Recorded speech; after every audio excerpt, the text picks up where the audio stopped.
ថ្ងៃនេះអូនវិរិយាក្លាហានហ៊ានមកពេទ្យថ្មិញដើម្បីឲ្យលោកគ្រូពេទ្យឆែកថ្មិញឲ្យថ្មិញរបស់អូនវិរិយា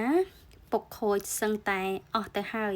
ដោយសារតែអូនវិរិយាញ៉ាំស្ករគ្រាប់ញ៉ាំឆូកាឡេតញ៉ាំជេលីអញ្ចឹងការញ៉ាំប្រភេទទាំងអស់នេះវាធ្វើឲ្យខូចថ្មិញអញ្ចឹងហើយសូមអូនទាំងអស់គ្នាកុំញ៉ាំជេលីកុំញ៉ាំស្ករគ្រាប់កុំញ៉ាំឆូកាឡេតទៀតវាធ្វើឲ្យខូចថ្មិញដូច្នេះអូនវិរិយាឥឡូវតតែខូចថ្មិញហើយទៅឈប់ញ៉ាំដោយសារគាត់ដឹងថាឥឡូវញ៉ាំរបស់ទាំងអស់នោះធ្វើឲ្យខូចថ្មិញ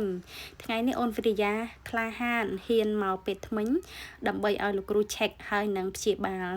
ថ្មិញដែលកំពុងតែពុកផុយដូច្នេះអូនវិរិយាឈឺថ្មិញណាស់ដោយសារតែថ្មិញមានផ្ទុះណាចឹងហើយឥឡូវអូនវិរិយាមកពេទ្យថ្មិញដើម្បីលោកគ្រូពេទ្យព្យាបាលឲ្យតោះអូនណាក្លាហានដូចវិរិយាខ្លះវិរិយាគឺក្លាហានអូយមុននឹងក្លាហានបែបនេះតតែផ្អែមល្ហែមដែរហ្នឹងណាមិនបានមកមន្ទីរពេទ្យចា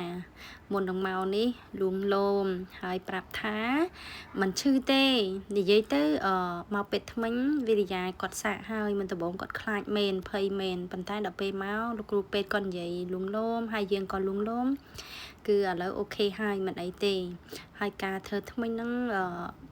ពិតជាមិនឈឺពិតមែនការពិតអូនវិរិយាធ្លាប់ចូលពេទ្យថ្មិញម្ដងហើយកាលដែលអូនអាយុ3ឆ្នាំតែពេលនោះគាត់នៅតូចគាត់រៀងខ្លាចហើយចូលលើកទី1ផងដែរអញ្ចឹងហើយ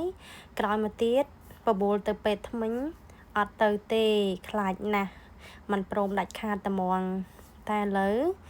ប៉ាម៉ាក់លួងលោមហើយលើកទឹកចិត្តគាត់បញ្យល់គាត់ហើយបបួលគាត់ទៅមើលនៅពេលដែលយើងជាប៉ាម៉ាក់នេះទៅធ្វើថ្មិញអញ្ចឹងឲ្យគាត់ទៅមើលថាការធ្វើថ្មិញគឺមិនឈឺទេឥឡូវក៏លួងលោមឲ្យគាត់បានចូលធ្វើថ្មិញគាត់ថាអត់ឈឺពិតមែនឈឺអត់កូន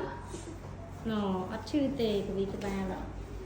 ជិះហាអេងទៀតកូន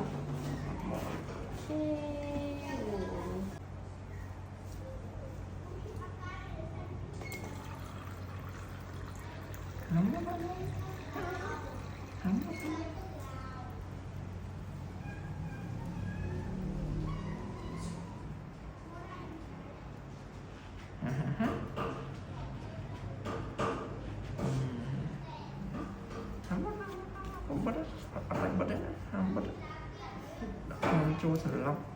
សៃទៅ